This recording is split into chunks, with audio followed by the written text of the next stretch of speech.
എല്ലാവർക്കും top secret by കൺമണി എന്ന YouTube ചാനലിലേക്ക് സ്വാഗതം.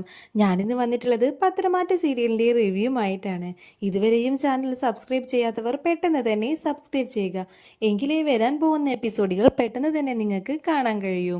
എൻ്റെ വീഡിയോ ഏതൊക്കെ സ്ഥലത്തുള്ള ആളുകളാണ് കാണുന്നത് എന്നറിയാൻ എനിക്ക് ഒരുപാട് ആഗ്രഹമുണ്ട്. അതുകൊണ്ട് നിങ്ങൾ ഏത് സ്ഥലത്ത് നിന്നാണ് എൻ്റെ വീഡിയോ കാണുന്നതെന്ന് ഒന്ന് കമൻറ്റ് ചെയ്യാമോ? ഞാൻ പാലക്കാടാണ്. ഇനി നിങ്ങളുടെ സ്ഥലം നിങ്ങൾ കമൻറ്റ് ചെയ്യൂ. എന്നാൽ നമുക്ക് വീഡിയോയിലോട്ട് പോവാം. നന്ദുവിൻ്റെ കല്യാണം മുടങ്ങിയിട്ടുള്ള കാര്യം അറിയുമ്പോൾ ജാനകി പറയുന്നുണ്ട് അനിയോട്, നിനക്കിപ്പോൾ ഒരുപാട് സന്തോഷമായി കാണും അല്ലേ? അവളുടെ കല്യാണം മുടക്കണം എന്ന് തന്നെ ആയിരുന്നില്ലേ നിന്റെ മനസ്സിലെ എന്ന് ചോദിക്കുന്നുണ്ട്. അനി പറയുന്നുണ്ട്, അമ്മ പറഞ്ഞത് ശരി തന്നെയാ, അവളുടെ കല്യാണം മുടങ്ങണം എന്ന് എനിക്ക് ആഗ്രഹം ഉണ്ടായിരുന്നു. കാരണം അവനൊരു ഫ്രോഡാണ് എന്നുള്ള കാര്യം എനിക്ക് മുന്നേ അറിയായിരുന്നു എന്ന് പറയുന്നുണ്ട്. ജാനകി പറയാണ്, നിനക്കല്ലെങ്കിലും അവളുടെ കല്യാണം മുടങ്ങണം എന്ന് തന്നെ ആയിരിക്കുമല്ലോ, അവളെ ഈ വീട്ടിലോട്ട് കൊണ്ടുവരാൻ വേണ്ടിയല്ലേ നീ നിൽക്കുന്നത് എന്ന് പറയുന്നുണ്ട്. അനി പറയുന്നുണ്ട്, അമ്മേ എപ്പോഴും നമ്മൾ തമ്മിൽ വഴക്ക് ഈ കാര്യം പറഞ്ഞുകൊണ്ടാണ്. ഇനി ഈ കാര്യത്തെക്കുറിച്ച് നമ്മൾ സംസാരിക്കേണ്ട, അതാണ് നല്ലത് എന്ന് പറഞ്ഞുകൊണ്ട് അകത്തോട്ട് കയറി പോകുന്നുണ്ട് അനി. ജാനകി പറയുന്നുണ്ട്, അതെ ഞാനൊന്ന് പുറത്ത് പോയിട്ട് വരാം, എനിക്ക് കുറച്ച് സാധനങ്ങളെല്ലാം വാങ്ങിക്കാനുണ്ട് എന്നും പറഞ്ഞുകൊണ്ട് ജാനകി പുറത്തോട്ട് പോകുന്നുണ്ട്. ശേഷം ജലജ ദേവയാനിയോട് പറയുന്നുണ്ട്, നന്ദുവിൻ്റെ കല്യാണം മുടങ്ങിയപ്പോൾ അനിക്ക് ഒരുപാട് സന്തോഷമായി കാണും. കാരണം അവൻ അവളെ കല്യാണം കഴിക്കാൻ വേണ്ടി നടക്കുകയല്ലേ. അവളുടെ കല്യാണം മുടക്കാൻ തന്നെയായിരുന്നില്ലേ അവൻ നടന്നിരുന്നത്. ഇപ്പം അത് കുറച്ചുകൂടി എളുപ്പമായി എന്ന് പറയുന്നുണ്ട്. ദേവയാനി പറയുന്നുണ്ട്, അവളുടെ കല്യാണം മുടങ്ങിയത് നന്നായി എന്ന് തന്നെ ഞാനും പറയൂ. കാരണം അത്രയും വലിയൊരു ഫ്രോഡിൻ്റെ കൂടെ അവൾ എങ്ങനെയാണ് ജീവിക്കുന്നത്?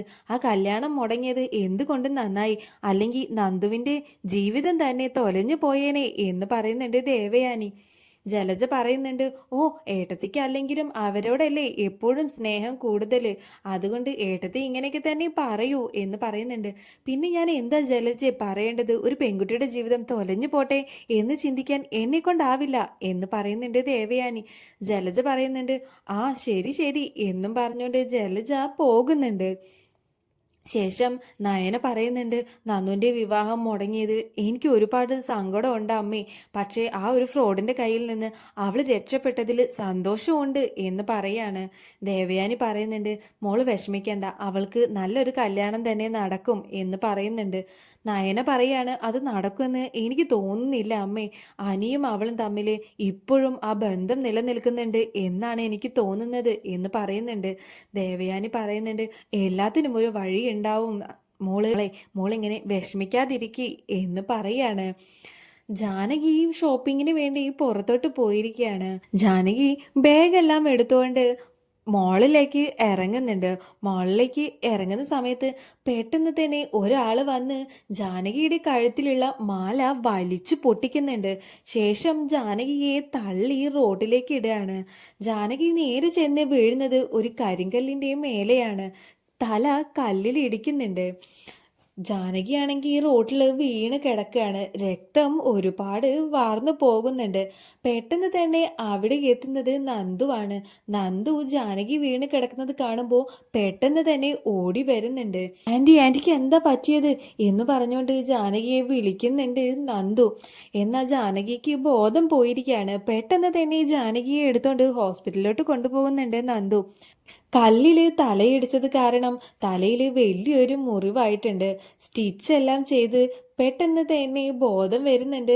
എനിക്ക് വിളിച്ച് പറയുന്നുണ്ട്, അമ്മയ്ക്ക് ആക്സിഡന്റ് പറ്റിയിട്ടുണ്ട്, ഞാനിവിടെ ഹോസ്പിറ്റലിലാണ് ഉള്ളത് എന്ന് പറയുന്നുണ്ട്. അനി പെട്ടെന്ന് തന്നെ ഹോസ്പിറ്റലിലോട്ട് ചെല്ലുന്നുണ്ട്. എന്നിട്ട് നന്ദുവിനോട് ചോദിക്കുന്നുണ്ട്, നന്ദു എന്തു പറ്റി അമ്മയ്ക്ക് എന്ന് ചോദിക്കുകയാണ്. ഞാൻ അതിൽ പോകുന്ന സമയത്ത് അമ്മ അവിടെ വീണ് കിടക്കുകയായിരുന്നു. അവിടെ കൂടി നിന്നവരെല്ലാം പറഞ്ഞത് ആരോ മാല പൊട്ടിക്കാൻ വേണ്ടി ശ്രമിച്ചതാണ് എന്നാണ്. എന്നിട്ട് അമ്മയെ ഉന്തിയിടുകയാണ് ചെയ്തത് എന്ന് പറയുന്നുണ്ട്. അനി പറയുന്നുണ്ട്, ആരാണ് അമ്മയുടെ മാല പൊട്ടിക്കാൻ ശ്രമിച്ചതെന്ന് അന്വേഷിക്കണം നന്ദു എന്ന് പറയാണ്. അതൊക്കെ ഞാൻ അന്വേഷിച്ചോളാം അനി, അമ്മയ്ക്കിപ്പോൾ എങ്ങനെയുണ്ടെന്ന് ഡോക്ടറോട് ചോദിക്കാം എന്ന് പറയുന്നുണ്ട്. ഡോക്ടറോട് അനി എന്ന് അന്തം ചെന്ന് ചോദിക്കുന്നുണ്ട്, എങ്ങനെയുണ്ട് ഇപ്പോൾ ആൻറ്റിക്ക് എന്ന് ചോദിക്കുകയാണ്. ആ സമയത്ത് പറയുന്നുണ്ട്, കുഴപ്പമൊന്നുമില്ല, തലയിലൊരു 2 സ്റ്റിച്ചുണ്ട്, അത് മാത്രമേ ഉള്ളൂ, വേറെ കുഴപ്പമൊന്നുമില്ല, ആൾക്ക് ബോധമൊക്കെ വന്നിട്ടുണ്ട് എന്ന് പറയാണ്. നന്ദു അനിയോട് പറയുന്നുണ്ട്, എന്നെ കണ്ട ആന്റിക്ക് ദേഷ്യമാവും, അതുകൊണ്ട് നീ ചെല്ല് എന്ന് പറയുന്നുണ്ട്. അനി പറയാണ്, പോരാ, നീയും കൂടെ പോരണം, നീയാണ് അമ്മയെ രക്ഷിച്ചത് എന്നുള്ളത് അമ്മ അറിയണം, അപ്പോഴേ നിന്നോട് കുറച്ചെങ്കിലും സ്നേഹം തോന്നുള്ളൂ, നിന്നോടുള്ള ദേഷ്യമെല്ലാം കുറയാൻ വേണ്ടി നല്ലൊരു അവസരമല്ലേ ഇത് എന്ന് പറയുന്നുണ്ട്. ശേഷം അനി നന്ദുവിനെ കൂട്ടിക്കൊണ്ട് പോകുന്നുണ്ട് ജാനകിയുടെ അടുത്ത്. ജാനകിയുടെ അടുത്ത് ചെല്ലുമ്പോൾ തന്നെ അനി പറയുന്നുണ്ട്, അമ്മയ്ക്ക് ഇപ്പോൾ കുഴപ്പമൊന്നുമില്ലല്ലോ എന്ന് ചോദിക്കുന്നുണ്ട്. എനിക്ക് കുഴപ്പമൊന്നും ഇല്ല മോനെ, ആരോ എൻ്റെ മാല വലിച്ച് പൊട്ടിക്കാൻ ശ്രമിച്ചു, അപ്പൊ ഞാൻ അവിടെ വീണു പോയതാണ് എന്ന് പറയുന്നുണ്ട്. അനി പറയാണ്, ആ നന്ദു കണ്ടില്ലായിരുന്നെങ്കിൽ അമ്മയുടെ അവസ്ഥ ഇപ്പോൾ എന്താവുമായിരുന്നു, നന്ദു ആണ് അമ്മേനെ രക്ഷിച്ചത്, ഹോസ്പിറ്റലിൽ കൊണ്ടുവന്നത് നന്ദു ആണ് എന്ന് പറയുന്നുണ്ട്. ഇത് കേൾക്കുമ്പോൾ ജാനകിയുടെ മനസ്സിൽ നന്ദുവിനോടൊരു സ്നേഹമൊക്കെ തോന്നുന്നുണ്ട്. ജാനകി പറയുന്നുണ്ട്, നന്ദിയുണ്ട് മോളെ, എന്നെ രക്ഷിച്ചതിന് നന്ദിയുണ്ട് എന്ന് പറയാണ്. ഇത് കേൾക്കുമ്പോൾ നന്ദുവിന് ഒരുപാട് സന്തോഷം വരുന്നുണ്ട്. നന്ദു പറയുന്നുണ്ട്, നന്ദിയൊന്നും പറയണ്ട ആൻറ്റി, ഞാൻ എൻ്റെ കടമയല്ലേ ചെയ്തത് എന്ന് പറയാണ്. എന്നാൽ നമുക്ക് വീട്ടിലോട്ട് പോവാം, ഡോക്ടർ കുഴപ്പമൊന്നുമില്ല എന്ന് പറഞ്ഞിട്ടുണ്ട് എന്ന് പറയാണ്. ജാനകി പറയുന്നുണ്ട്, ശരി എന്ന് നമുക്ക് വീട്ടിലോട്ട് പോവാം എന്ന് പറയാണ്. അങ്ങനെ ജാനകിയും അനിയും കൂടെ വീട്ടിലോട്ട് പോവാൻ തുടങ്ങുമ്പോൾ ജാനകി പറയുന്നുണ്ട്, നന്ദു നീയും കൂടെ വാ ഞങ്ങളുടെ കൂടെ എന്ന് പറയുന്നുണ്ട്. നന്ദു പറയാണ്, അത് വേണോ ആൻറ്റി എന്ന് ചോദിക്കുന്നുണ്ട്. അതിനെന്താ, നീയും കൂടെ വായോ എന്ന് പറഞ്ഞുകൊണ്ട് വീട്ടിലോട്ട് കൊണ്ടുപോവാണ് ജാനകി. വീട്ടിലോട്ട് പോലീസ് ജീപ്പ് വരുമ്പോ തന്നെ ജലജ പറയുന്നുണ്ട്, ഇതെന്താ പോലീസ് ജീപ്പൊക്കെ, ഇനിയിപ്പോ അടുത്ത എന്ത് പ്രശ്നമാണാവോ ഉണ്ടാവാൻ പോകുന്നത്, എന്തിനാ പോലീസ് വരുന്നത് എന്നെല്ലാം പറയാണ്. ദേവയാനി പറയുന്നുണ്ട്, നീ എന്തിനാ ഇങ്ങനെ പേടിക്കുന്നേ, നിന്റെ മകന് വല്ലതും ഒപ്പിച്ചിട്ടുണ്ട് എന്ന് വിചാരിച്ചിട്ടാണോ എന്ന് ചോദിക്കുന്നുണ്ട്. ഓ, അല്ലെങ്കിലും എപ്പോഴും എൻ്റെ മകനെ കുറ്റം പറയാനല്ലേ എല്ലാവർക്കും നേരം എന്നെല്ലാം പറയുന്നുണ്ട് ജലജ.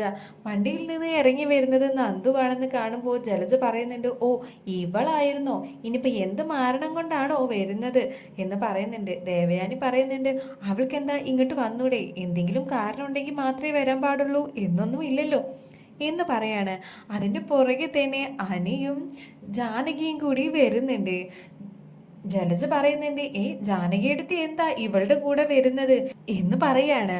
അപ്പോ ദേവയാനി ഓടിച്ചെന്ന് ചോദിക്കുന്നുണ്ട്, അയ്യോ ഇത് എന്തു പറ്റി ജാനകിക്ക്, എന്താ തലയിൽ മുറിവ് എന്ന് ചോദിക്കുന്നുണ്ട്. നന്ദു പറയാണ്, അത് ആന്റി ഷോപ്പിംഗ് കഴിഞ്ഞ് ഇറങ്ങുമ്പോൾ ഒരു കള്ളൻ വന്ന് മാല പൊട്ടിച്ചോണ്ട് പോയി, അപ്പോ ആന്റി നേരെ വീണത് ഒരു കരിങ്കല്ലില, അത് തലയിൽ തട്ടി അങ്ങനെ മുറിയായതാണ്, ഞങ്ങൾ ഹോസ്പിറ്റലിൽ നിന്നാണ് വരുന്നത് എന്ന് പറയാണ്. ഇത് കേൾക്കുമ്പോൾ ജാനകി പറയുന്നുണ്ട്, എന്നെ രക്ഷിച്ചത് നന്ദു ആണ്, അല്ലെങ്കിൽ ഞാൻ അവിടെ കടന്ന് എൻ്റെ അവസ്ഥ എന്താവുമായിരുന്നു, നന്ദു ആണ് എന്നെ രക്ഷിച്ചത്, അതിന് എത്ര നന്ദി പറഞ്ഞാലും മതിയാകില്ല എന്ന് പറയുന്നുണ്ട്. നന്ദു പറയുന്നുണ്ട്, എന്നോട് നന്ദിയൊന്നും പറയണ്ട എന്ന് പറയാണ്. ആന്റിയെ ഈ അവസ്ഥയിലാക്കിയത് ആരാണെന്ന് ഉറപ്പായും ഞാൻ കണ്ടുപിടിക്കും, ആന്റിയുടെ ആ മാല അയാളുടെ കയ്യിൽ നിന്ന് തിരിച്ച് ഞാൻ കൊണ്ടുവന്ന് തേരുകയും ചെയ്യും, എന്ന് ഞാൻ പോട്ടെ എന്ന് പറയുന്നുണ്ട്. ജാനകി പറയുന്നുണ്ട്, പോവാൻ വരട്ടെ, നീ എന്തെങ്കിലും കഴിച്ചിട്ട് പോയാൽ മതി എന്ന് പറയാണ്. ഇതെല്ലാം കാണുമ്പോൾ ജലജ ചോദിക്കുന്നുണ്ട്, എന്താ ഏട്ടത്തിക്ക് നന്ദുവിനെ കണ്ടുകൂടായിരുന്നല്ലോ, ഇപ്പൊ എന്താ അവൾക്ക് ഭക്ഷണമൊക്കെ കൊടുക്കുന്നല്ലോ, എന്താ ഏട്ടത്തിയെ രക്ഷിച്ചതുകൊണ്ടാണോ എന്ന് ചോദിക്കുന്നുണ്ട്. അതെ, അതുകൊണ്ട് തന്നെയാ എൻ്റെ ജീവൻ ഇന്ന് രക്ഷിച്ചത് നന്ദുവാണ്, അപ്പൊ പിന്നെ അവളടുത്ത് ഞാൻ സ്നേഹം കാണിക്കണ്ടേ, അല്ലാതെ എന്നെ പോലെ എല്ലാവരോടും ദേഷ്യമല്ലല്ലോ ഞാൻ കാണിക്കേണ്ടത് എന്ന് പറയുന്നുണ്ട്. അനി പറയുന്നുണ്ട്, അല്ലേലും നന്ദുവിനെ എല്ലാവരും വെറുക്കാനല്ലേ ആന്റി ആഗ്രഹിക്കുന്നത്, അങ്ങനെയെല്ലാം പറയാണ്. ശേഷം നന്ദു പറയുന്നുണ്ട്, എന്ന് ഞാൻ ചെല്ലട്ടെ, ഞാൻ പിന്നെ ഒരു ദിവസം വരാം, അയാളെ പെട്ടെന്ന് തന്നെ കണ്ടുപിടിക്കണം, ആന്റി റെസ്റ്റ് എടുക്കണം എന്നെല്ലാം പറയുന്നുണ്ട്. ജാനകിക്ക് നന്ദുവിനോട് പിന്നെ പിന്നെ സ്നേഹം കൂടി വരുന്നുണ്ട്. അനി പറയുന്നുണ്ട് നന്ദുവിനോട്, നന്ദു ഇന്ന് ഉണ്ടായതെല്ലാം മോശം കാര്യങ്ങളാണെങ്കിൽ കൂടി അമ്മയ്ക്ക് നിന്നോട് സ്നേഹം ഇപ്പോൾ തോന്നുന്നുണ്ട്, അത് നല്ലൊരു കാര്യമല്ലേ എന്ന് പറയുന്നുണ്ട്. നന്ദു പറയാണ്, എൻ്റെ അടുത്ത് ആൻറ്റി സ്നേഹത്തോടെ സംസാരിച്ചപ്പോൾ തന്നെ എനിക്ക് ഒരുപാട് സന്തോഷം തോന്നി അങ്ങനെയെല്ലാം പറയാണ്. അനി പറയുന്നുണ്ട്, ഇനി അമ്മയ്ക്ക് നിന്നെ ഒരുപാട് ഇഷ്ടപ്പെടും, നമ്മൾ ആഗ്രഹിച്ച പോലെ നമുക്ക് വിവാഹം കഴിക്കാനും കഴിയും എന്നെല്ലാം പറയുന്നുണ്ട്. അതിനനി നിന്റെ അമ്മ ഓക്കെ ആയിട്ടുണ്ടെങ്കിൽ കൂടി എൻ്റെ അമ്മയും അച്ഛനും അതിന് സമ്മതിക്കുമെന്ന് എനിക്ക് തോന്നുന്നില്ല എന്ന് പറയുന്നുണ്ട്. എൻ്റെ അമ്മ ഇപ്പം നിന്നോട് സ്നേഹം കാണിക്കുന്നത് കണ്ടില്ലേ, അതുപോലെ തന്നെ നിന്റെ അച്ഛനും അമ്മയും മാറും, അവരും നമ്മുടെ കല്യാണത്തിന് സമ്മതിക്കും, നീ നോക്കിക്കോ എന്ന് പറയാണ്. അങ്ങനെ സംഭവിച്ചാൽ മതിയായിരുന്നു അനി, അതിനു വേണ്ടി തന്നെയാണ് ഞാനും കാത്തിരിക്കുന്നത്. ആ സച്ചി എൻ്റെ ജീവിതത്തിൽ നിന്ന് പോയപ്പോൾ തന്നെ പകുതി പ്രശ്നങ്ങൾ ഒഴിഞ്ഞു എന്ന് പറയുന്നുണ്ട്. അനി പറയാണ്, ഇനി നമ്മൾ ഒരുമിച്ച് ജീവിക്കും നന്ദു, നീ സന്തോഷമായിട്ട് ഇരിക്കി എന്ന് പറയുന്നുണ്ട്. നന്ദു പറയുന്നുണ്ട്, ഇനി എങ്ങനെയെങ്കിലും ആ മാല പൊട്ടിച്ച ആളെ കണ്ടുപിടിക്കണം, അയാളെ ഞാൻ എത്രയും പെട്ടെന്ന് തന്നെ കണ്ടുപിടിക്കും എന്നെല്ലാം പറയാണ്. അനി പറയുന്നുണ്ട്, നിന്നെക്കൊണ്ട് അതിന് കഴിയും നന്ദു, എനിക്കത് ഉറപ്പുണ്ട് എന്ന് പറഞ്ഞുകൊണ്ട് നന്ദു പോകുന്നുണ്ട്. ഇത്രയുമാണ് വരാൻ പോകുന്ന എപ്പിസോഡിൽ നടക്കാൻ പോകുന്നത്. വീഡിയോ ഇഷ്ടപ്പെട്ടാൽ ലൈക്ക് ചെയ്യാൻ മറക്കരുത്.